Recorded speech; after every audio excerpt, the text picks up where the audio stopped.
On June 27th, 444 AD, the Christian world lost one of its most formidable voices, Cyril of Alexandria, a bishop, theologian, and champion of Christological truth. Serving as Patriarch of Alexandria from 412 until his death, Cyril stood at the epicenter of some of the most decisive theological battles in early church history. At the heart of Cyril's legacy was his defense of the hypostatic union, the doctrine that Jesus Christ is fully God and fully man, united in one indivisible person.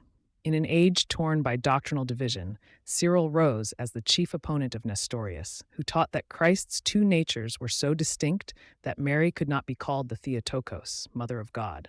In response, Cyril led the charge at the Council of Ephesus in 431, affirming not only Mary's title, but the full unity of Christ's person.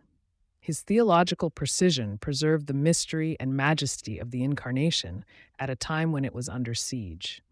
Cyril's written works were instrumental in this defense.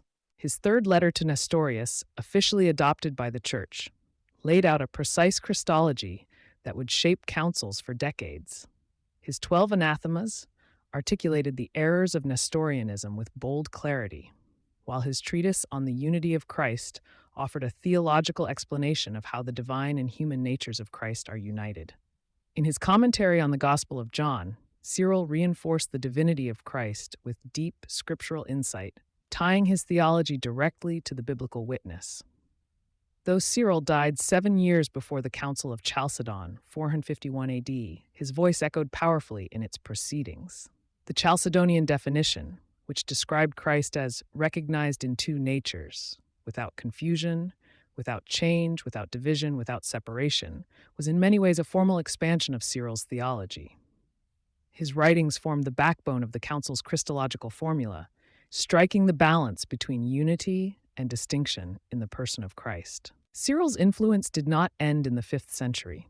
His Christ-centered theology continues to shape the heart of evangelical belief.